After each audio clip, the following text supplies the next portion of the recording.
भगवंत मान पंजाब के सीएम क्या कुछ कह रहे हैं, सुनिए जरा। जो एजेंसीज हैं उनको एक टूल की तरह, एक औजार की तरह, हथियार की तरह इस्तेमाल किया जा रहा है। कोई भी विपक्ष का नेता, कोई भी विपक्ष का कोई लीडर अगर बीजेपी के जुल्म जबर के खिलाफ बोलता है तो उसके घर पे ईडी आती है, उसके घर पे सीबीआई आती है, इनकम टैक्स आती है। और ये अनडिक्लेयर्ड इमरजेंसी की तरह देश के हालात हो गए हैं। ये बात आज मैं इसलिए कह रहा हूं कि यही बात आडवाणी ने कही थी कि अनडिक्लेयर्ड इमरजेंसी वाले हालात हो जाएंगे। तो आज हालात वही हैं। गवर्नर, जहां इनकी सरकार नहीं है वहां गवर्नर के जरिए, राज्यपालों के जरिए तंग किया जा रहा है। मैं भी उसका पीड़ित हूं। एक केरला के मुख्यमंत्री अभी जंतर मंतर पर आके गए। तमिलनाडु के मुख्यमंत्री अपने गवर्नर से तंग है। उनका गवर्नर भाषण ही नहीं पढ़ता, उनका लिखा हुआ विधानसभा में जो पढ़ना होता है बजट सेशन में। ममता दीदी को हर रोज तंग किया जा रहा है। हेमंत सोरेन को गिरफ्तार कर लिया। दिल्ली में अरविंद केजरीवाल साहब को जब भी कोई काम करते हैं एलजी टांग अड़ाता बीच में।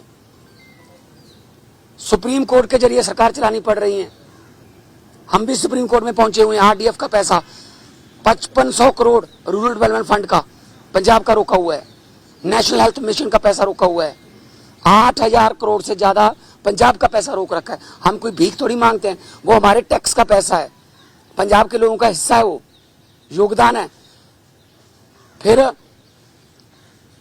गवर्नर्स के जरिए सुप्रीम कोर्ट में मुझे जाना पड़ा गवर्नर के खिलाफ कि जी बजट सेशन नहीं होने दे रहे। सुप्रीम कोर्ट में स्टालिन जी सुप्रीम कोर्ट में, केरला के मुख्यमंत्री सुप्रीम कोर्ट में, अरविंद केजरीवाल जी, हर बात पे सुप्रीम कोर्ट में जाना पड़ रहा था। सुप्रीम कोर्ट के 5-0 के बेंच ने कहा सर्विसेज जो हैं वो अरविंद केजरीवाल जी के पास, सरकार के पास रहनी चाहिए। सुप्रीम कोर्ट का 5-0 का फैसला नहीं माना। उसी दिन ऑर्डिनेंस जारी करके कहते नहीं, अरविंद केजरीवाल को काम नहीं करने देंगे हम। क्या अस्पताल बनाने वाला, आज दिल्ली में अस्पताल बनाने वाला, जिसने पूरे देश में हेल्थ क्रांति लेके आई, पैरासीटामोल की छोटी सी टैबलेट से लेके 40-50 लाख जो टेस्ट है फ्री हैं। आप लोग भी जाते होंगे, आपके रिश्तेदार, भगवान ना करे कोई ऐसी बीमारी हो। अस्पताल बनाने वाला जेल के अंदर, सत्येंद्र जैन। दिल्ली में स्कूल बनाने वाला, जिसने लाखों बच्चे, गरीबों के बच्चे नीट, एमबीबीएस, आईआईटी में जाने योग्य कर दिए, मनीष सिसोदिया जेल के अंदर है। राज्यसभा में मोदी जी के खिलाफ उठ के बोलने वाला संजय सिंह अंदर है। अभी अरविंद केजरीवाल साहब को ले गए। मतलब मुझे समझ नहीं आती कि देश में लोकतंत्र है कहां है। टीवी पत्रकार कोई अगर ऐसी रिपोर्टिंग कर दे, पत्रकार को पकड़ के लेके जाते हैं।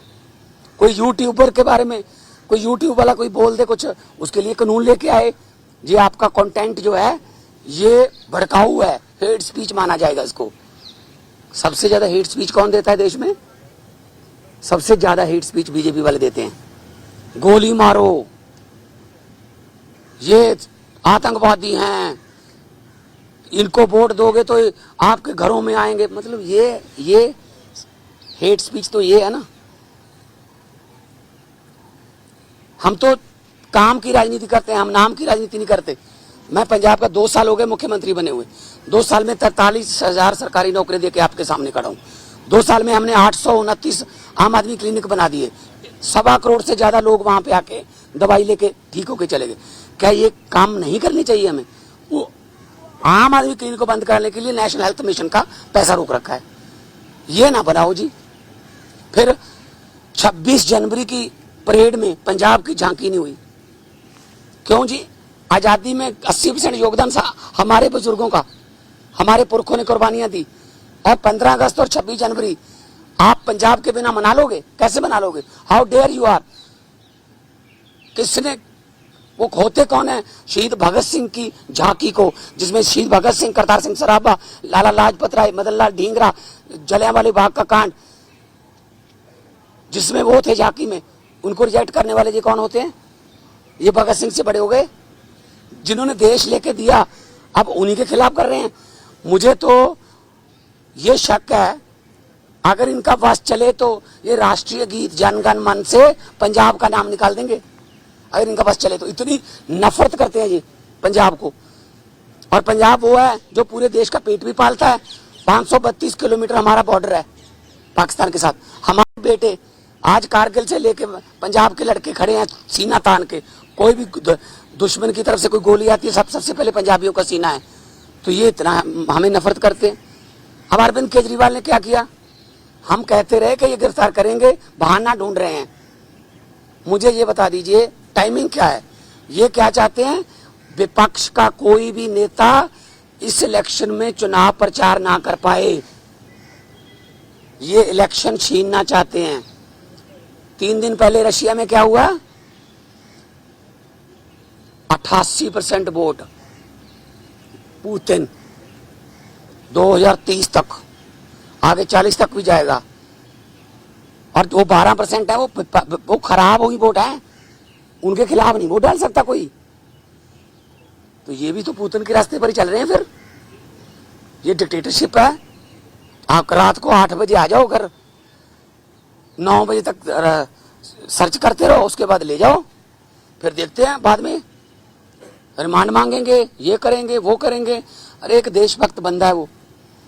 अगर पैसे कमाने होते, IRS ऑफिसर है Arvind Kejriwal, commissioner income tax का, उनकी पत्नी भी IRS कमिश्नर, इंडियन रेवेन्यू सर्विस में। पैसे कमाने होते तो अपनी अच्छी भली नौकरी क्यों छोड़ते? तो इनको यही लगता रहता है कि हमारी तरह सारे ही, देखो साधु को सभी लोग साधु लगते हैं, चोर को सब चोर लगते हैं। इनके इलेक्ट्रिक बॉन्ड का क्या हुआ? 8000 करोड़ के आसपास जब इलेक्ट्रिक बॉन्ड निकले हैं, कहते वो तो चंदा है। अच्छा, अगर कोई अच्छे काम करे कहते नहीं तेरा धंधा है। अभी मैं परिवार से मिलकर आया हूं, बेटा और बेटी हैं, आगे के एग्जाम देने हैं उन्होंने, किसी मिलने जाना है, कोई किताबें सिलेबस की, उनको बाहर नहीं निकलने दे रहे। रिश्तेदारों के फोन आ रहे हैं, ये पुलिस से परमिशन लेनी पड़ रही है कि सर प्लीज इनको भेज दो अंदर। नहीं जी, 2 बंदों को ही भेजेंगे, ये 4 हैं। हद है। बच्चों का क्या कसूर है जी? उनकी पत्नी का क्या कसूर है जी? तो ये सब कोई इनका किसी, मुझे ये बता दीजिए किसकी मानते हैं ये? सुप्रीम कोर्ट की मानते हैं? नहीं मानते। इलेक्शन कमीशन की मानते हैं? नहीं मानते। CBI की मानते हैं? नहीं मानते। नीति आयोग की मानते हैं? नहीं मानते। ये तो कमाल है। मतलब मैं ही मैं, हर जगह मैं ही मैं। सो ये बहुत ही निंदनीय है। आम आदमी पार्टी अब छोटी पार्टी नहीं है। 10 साल में राष्ट्रीय पार्टी बन गई। 10 साल में 2 राज्यों में हमारी सरकारें हैं। 10 हमारे राज्यसभा के मेंबर हैं, 1 हमारा लोकसभा का मेंबर है, 5 MLA हमारे गुजरात में हैं, 2 MLA हमारे गोवा में हैं, मध्य प्रदेश में सिंगरौली में हमारी मेयर है, और चंडीगढ़ का मेयर हमारा है। और वो तो पता होगा ना चंडीगढ़ का मेयर कैसे बना, फिर वो तो पता ही होगा ना कि ये डेमोक्रेसी है। फिर कैसे गिन रहा था वो?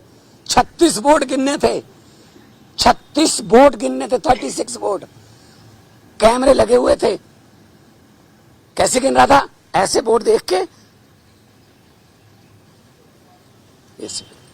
जब सुप्रीम कोर्ट गए तो जस्टिस साहब ने कहा कि दिखाइए कहाँ है वोट। ये वो 8 के 8 वोट उन्होंने वैलिड करार दिए। और पहली बार हुआ है जुडिशियल हिस्ट्री में कि कोई मेयर का नाम सुप्रीम कोर्ट ने जारी कर दिया कि ये मेयर होगा। तो अगर 36 वोट में से 8 वोट खराब कर दिए, मतलब ऑलमोस्ट 25%। मुझे इस बात का कोई हैरानी या खुशी नहीं है कि हमारा मेयर बन गया। मुझे इस बात की बहुत चिंता है कि 36 वोट में से 8 खराब कर दिए। अभी 4 जून को 92 करोड़ वोट गिने जाएंगे, उनमें क्या करेंगे ये? वोट कहीं डलता है, जाता कहीं और है, जीतता कोई और है। ये इन्होंने इलेक्शन को ऐसे समझ रखा है जैसे बस अब हमारा ही काम है। हम कहते रहे, पिछली बार भी अरविंद केजरीवाल जी ने कहा था कि अगर ये आ गए ये संविधान बदल देंगे, और बाबा साहब का, डॉक्टर भीमराव अंबेडकर जी का संविधान बचाना है। अभी जो देश में चल रहा है पूरी दुनिया देख रही है, उसको सबको पता है, लेकिन ऐसे किसी पड़ोसी या किसी विदेशी राष्ट्रपति से कहलवा लेना कि you are the most famous prime minister of the world. और अभी किसानों की समस्या थी, हरियाणा के बॉर्डर पे रोक लिया। पत्रकारों ने मुझसे पूछा, मैंने कहा जी, वो कहते हैं दिल्ली क्यों आते हैं किसान? मैंने कहा जी मोदी जी दिल्ली क्यों आए फिर अहमदाबाद छोड़ के? कहते जीत के आए हैं। मैंने कहा जो जहां जीत के आएंगे वो देश का राज करने के लिए, तो वहीं पे आएगा सारा देश, उनको दिल्ली क्यों नहीं आने देते? मैं लाहौर भेजूं उनको? लाहौर से ज्यादा तारें लगा दी थी, लाहौर वाले बॉर्डर पे पाकिस्तान ने तार नहीं लगाई हुई, हमारे वालों ने लगाई हुई है, उनको क्या जरूरत है? कहते अपनी तरफ लगा लो। तो ये किसानों की समस्या तो हल नहीं करते।